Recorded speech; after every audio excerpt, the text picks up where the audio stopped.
तो एपिसोड 1 में हम लोग ने देखा था कैसे नारुतो लैंड ऑफ वेव्स के मिशन के दौरान नाकू के हाथों मारा जाता है। मरने के बाद नारुतो जुजुत्सु काइसेन के यूनिवर्स में टेलीपोर्ट हो जाता है जहाँ उसे सुकुना का पावर मिलता है, लेकिन वहाँ पे भी उसके साथ वही होता है गोजो उसको मार देता है। एंड उस वर्ल्ड में मरने के बाद नारुतो वापस अपने पुराने बॉडी में आ जाता है, यानी कि कोनो वापस आ जाता है। एंड इसके बाद एपिसोड 2 में तुम ये देखने वाले हो, हम नारुतो को देख पाते उसमें कुछ तो अलग था। नारुतो ये चीज महसूस कर सकता था, उसके बॉडी में कुछ तो मिसिंग था। उसके बॉडी के अंदर जो 90 फॉक्स था अब उसके अंदर वो नहीं था। नारुतो कहता है ये कैसे हो सकता है, क्या मेरे मरने से 90 फॉक्स मर गया। दूसरी तरफ सुकुना नारुतो कहता है तो क्या नारुतो ये तेरा दुनिया है जहाँ पे तू मुझे लेकर आया है, लेकिन नारुतो उसे जवाब नहीं देता। नारुतो मन में कहता है आखिर मैंने किया ही क्या था, मैंने सबको बचाने की कोशिश किया, मैंने हीरो बनने की कोशिश किया, लेकिन उसके बदले मुझे मिला क्या, दो बार मौत। लेकिन बस ना ही मैं इस दुनिया के हिसाब से ना ही इस गाँव के हिसाब से चलूंगा, अब मैं वो चीजें करूंगा जो मेरा करने का मन करता है। सुकुना कहता है तो टेंशन मत कर नारुतो, जिसने तेरे पर नफरत किया उन सबको मैं मार सकता हूँ, बस तू मुझे अपने बॉडी का कंट्रोल दे देना। लेकिन नारुतो सुकुना को पूरी तरीके से इग्नोर कर देता है। नारुतो अपना गंदा कपड़ा साफ करता है और अपार्टमेंट की तरफ चल पड़ता है। पूरा रास्ता सुनसान था, सुबह के 4 बज रहे थे। नारुतो अपार्टमेंट पहुंचा और दरवाजा खोला और देखा पूरी तरीके से उसका अपार्टमेंट धूल से भर चुका था। लेकिन नारुतो अपने छोटे से बेड में जाकर सो गया। शाम को उसका आँख खुला, ना ही उसे भूख लग रहा था ना ही प्यास, बस एक अजीब सा सन्नाटा था और साथ ही वही सुकुना की अजीब सी आवाज। नारुतो मुंह धोया था और ना ही नहाया था, वो बस गाँव में टहलने निकल गया था। जब नारुतो विलेज के मार्केट से गुजर रहा था तभी विलेजर्स उसे देखते रह जाते और फुसफुसाने लगते।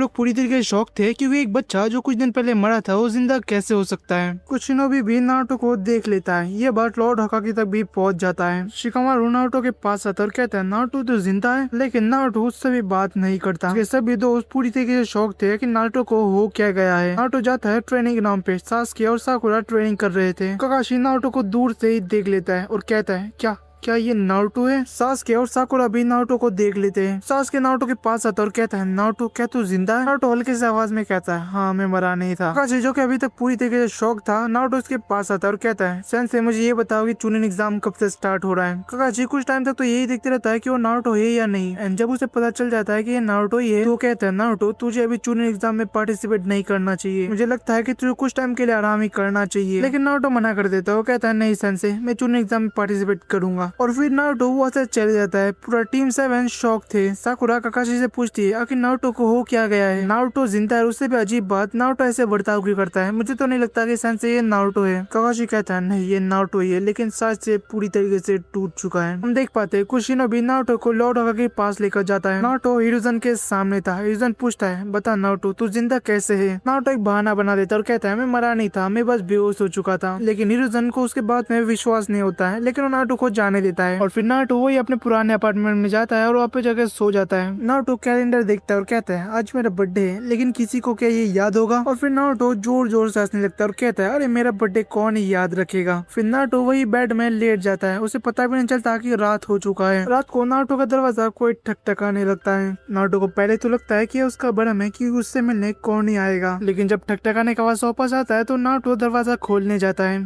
जब वो दरवाजा खोलता है तो उसके सामने हिनाता था। नारुतो वही शांत आवाज में कहता है क्या बात है हिनाता। हिनाता कहती है नारुतो कुन क्या तुम मेरे साथ थोड़ा सा वॉक कर सकते हो, मैं तुमसे कुछ जरूरी बात करना चाहती हूँ। नारुतो पहले तो सोचने लगता है, लेकिन फिर वो हाँ कर देता है। हिनाता नारुतो के साथ चलने लगती है, लेकिन वो चुप थी। नारुतो कहता है क्या बात है हिनाता, क्या तुम कुछ बोलना चाहती हो। हिनाता कहता है नारुतो कुन क्या तुम्हें पता है कि तुम जब मरे थे तो मुझे यकीन ही नहीं हो रहा था कि तुम मर चुके थे। हिनाता कहती है क्या तुम्हें पता है नारुतो कुन काफी ज्यादा कमजोर थी, लेकिन एक शख्स ने मुझे पावरफुल बनाया, उसने मुझे मोटिवेट किया। क्या तुम्हें पता है कि वो कौन है। नारुतो कहता है कौन है वो। हिनाता कहती है वो तुम हो नारुतो कुन, और मैं यही चाहती हूँ कि तुम भी अपने ड्रीम को पूरा करो और एक दिन होकागे बनो। और ये कभी भी मत सोचना कि तुम्हारा कोई भी परवाह नहीं करता, जैसे काफी सारे लोग हैं जो तुम्हें चाहते हैं। हम देख पाते हैं हिनाता ऐसे कहते वक्त काफी ज्यादा रो रही थी। नारुतो कहता है बहुत रात हो गया हिनाता, तुम्हें अपना घर चलना चाहिए। फिर हम नारुतो को देख पाते हैं हिनाता का बात उसके दिमाग में अभी तक घूम रहा था। वो अपने अपार्टमेंट तक पहुँचता है। जैसे वो दरवाजा खोलता है उसका पूरा कमरा रोशनी से भर जाता है। उसके सामने इरुका सेंसे थे जो कि नारुतो को देखते ही जोर से हैप्पी बर्थडे बोलता है। नारुतो इससे पहले कुछ समझ पाता है, पीछे से हिनाता आता है और नारुतो कहता है हैप्पी बर्थडे नारुतो। नारुतो कहता है क्या सेंसे आपको मेरा बर्थडे याद था। इरुका सेंसे कहते हैं तुम्हारा बर्थडे मैं कैसे भूल सकता हूँ नारुतो। एंड फिर तीनों केक काटते और नारुतो का बर्थडे मनाते हैं। नारुतो काफी ज्यादा रोता है।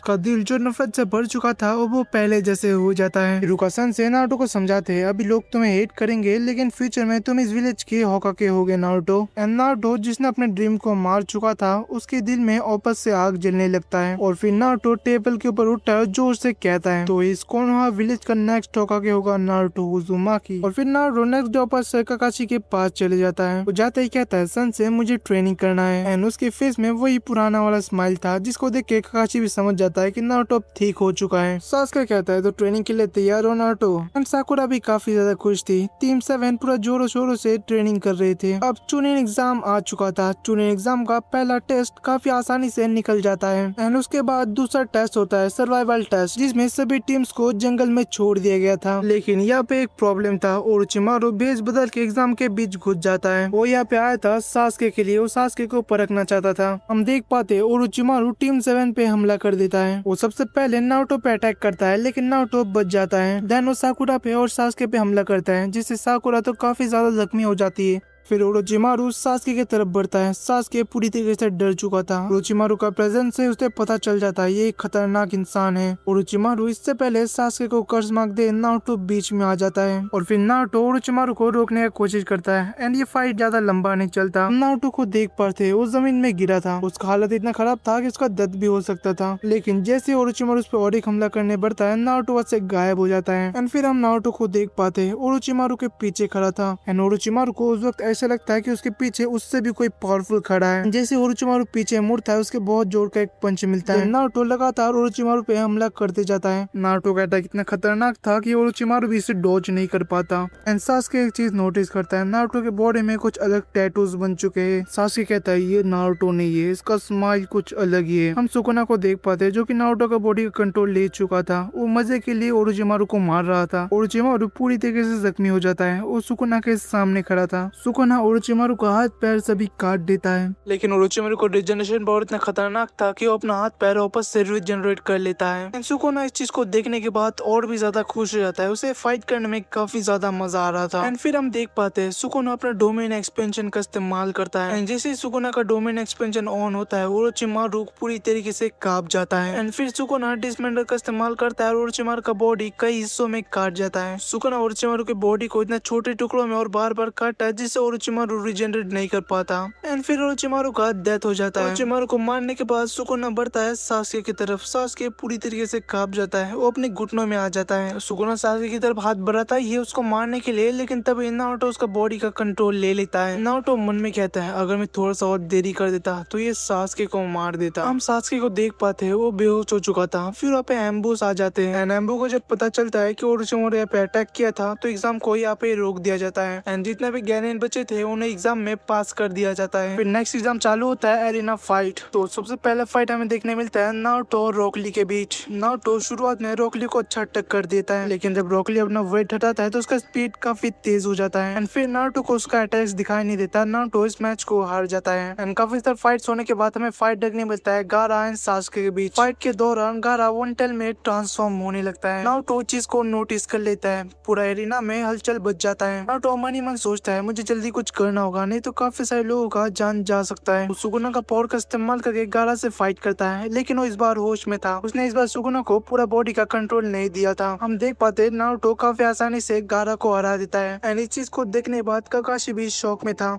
काकाशी कहता है कि नारुतो ये कैसे कर सकता है। इस हादसे के बाद चुनी एग्जाम को रोक दिया जाता है। सास्के इस बार ओरोचिमारू के पास नहीं जाता क्योंकि ओरोचिमारू पहले निपट चुका था। वो विलेज में रह के ट्रेनिंग करता है। नारुतो चले जाता है जिराय के साथ ट्रेनिंग करने। नारुतो जिराय के साथ रह के चाक्रा बैलेंस, रशिंगन और टोड समनिंग सीखता है। अंदर ही अंदर सुकुना उस पे हंसता है और कहता है तो ये सब सीख के क्या ही कर लेगा, जबकि मैं तेरे अंदर हूँ तो तुझे मुझे इस्तेमाल करना चाहिए। लेकिन नारुतो सुकुना का पावर का ज्यादा इस्तेमाल नहीं करता क्योंकि वो जानता था अगर वो सुकुना का ज्यादा पावर का इस्तेमाल करेगा तो सुकुना उसका बॉडी का कंट्रोल भी ले सकता है। इसलिए नारुतो अपने पावर्स में भी फोकस करता है। साथ ही नारुतो माउंट मियोगा को भी जाता है। वहाँ पे जाके नारुतो सेज मोड को भी सीख लेता है। दूसरी तरफ हम सास्के और साकुरा को विलेज में देख पाते हैं। सास्के काकाशी के साथ काफी ज्यादा ट्रेनिंग करता है, साकुरा सुनाडे के साथ। लेकिन सास्के अभी भी अपने भाई से बदला लेना चाहता था। इतने टाइम तक सास्के ने अपना मानगेक्यू शारिंगन भी एक्टिवेट कर चुका था, यानी कि बिना ओरोचिमारू के भी सास्के काफी ज्यादा पावरफुल है। दूसरी तरफ हम अकात्सुकी को देख पाते हैं। अकात्सुकी धीरे धीरे अपने प्लान को अंजाम अंजाम दे रहा था। अकात्सुकी इतने टाइम तक लगभग सभी जिंजुरिस को पकड़ चुका था। अकात्सुकी गारा को भी पकड़ लिया था एंड उसके अंदर से टेल बीस्ट निकाल दिया था, जिसके कारण गारा का भी डेथ हो जाता है। अकात्सुकी काफी ज्यादा खतरनाक बन चुका था। हम हिरन रेन विलेज में देख पाते हैं सभी अकात्सुकी मेंबर्स वहाँ पे मौजूद थे। लोग का अगला टारगेट था कोनोहा। वो लोग एक साथ कोनोहा में हमला करने वाले थे। वो लोग एक साथ इसलिए हमला कर रहे थे क्योंकि उन लोग को पता था कोनोहा ऐसा वैसा विलेज नहीं है, उसके अंदर इतने पावरफुल शिनोबीस है जो कि अकात्सुकी को रोक सकते हैं। अकात्सुकी एक बड़े हमले का प्लान कर रहा था, लेकिन इससे पहले अकात्सुकी कोनोहा आए, इताची उससे पहले कोनोहा आ जाता है एंड कोनोहा आते ही सास्के और एम्बूस उसे घेर लेते हैं। सास्के कहता है इसे कोई भी टच नहीं करेगा, ये मेरा शिकार है। फाइट से पहले इताची कहता है इससे पहले तुम लोग मुझे मारो, मैं एक चीज कहने आया हूँ। बहुत ही जल्दी अकात्सुकी विलेज में हमला करने वाले हैं। वो लोग नाइनटेल फॉक्स के लिए आ रहे हैं। तैयार है ना? विलेज को कुछ नहीं होना चाहिए और नाइनटेल फॉक्स उन लोग के हाथों नहीं लगना चाहिए। सास्के पूछता है तू ये सब क्यों बता रहे हैं, लेकिन इताची बताने से मना कर देता है। फिर हम लोग देख पाते हैं सास्के और इताची के बीच एक खतरनाक फाइट स्टार्ट हो जाता है। वो लोग फायर बॉल, सुसानु सबका इस्तेमाल करते हैं। एक टाइम आने वाला होता है कि इताची मरने वाला होता है। सास्के उस पे अपना लास्ट अटैक करने जाता है, लेकिन तभी फाइट के बीच नारुतो आ जाता है। वो इस फाइट को रोक देता है। नारुतो अपने ट्रेनिंग से कोनोहा वापस आया था क्योंकि उसे पता चल गया था विलेज में अटैक होने वाला है एंड ये चीज इताची ने ही उसे बताया था। फाइट को रोकने के बाद सास्के को नारुतो सब कुछ समझाता है कि उसके क्लाइंट को इताची ने क्यों मारा एंड सास्के जब ये चीज रियलाइज करता है कि वो एक गलत कदम उठाने वाला था तो नारुतो और इताची से दोनों से माफी मांगता है। इन लोग के बीच प्रॉब्लम तो सॉल्व हो चुका था, लेकिन अकात्सुकी हमला करने वाला था। फिर हम देख पाते पूरा अकात्सुकी कोनोहा में हमला कर देता है, लेकिन इस बैटल में नारुतो, सास्के, इताची, काकाशी और माइट गाई जैसे लोग थे तो कोनोहा तो हार ही नहीं सकता। इताची अपना सुशानु का इस्तेमाल नहीं कर पाता क्योंकि उसने पहले इस्तेमाल कर चुका था, लेकिन अपने बाकी अटैक से अकात्सुकी मेंबर्स को रोकता है। सास्के ने अपना सुशानु ऑन कर लिया था, नारुतो ने अपना सेज मोड, माइट गाई ने 6 ओपन कर लिया था एंड काकाशी उसके पास मानगी शारिंगन था। हम अकात्सुकी एंड कोनोहा के बीच एक खतरनाक फाइट देख पाते हैं। इस फाइट को ऑब्वियसली कोनोहा जीत जाता है।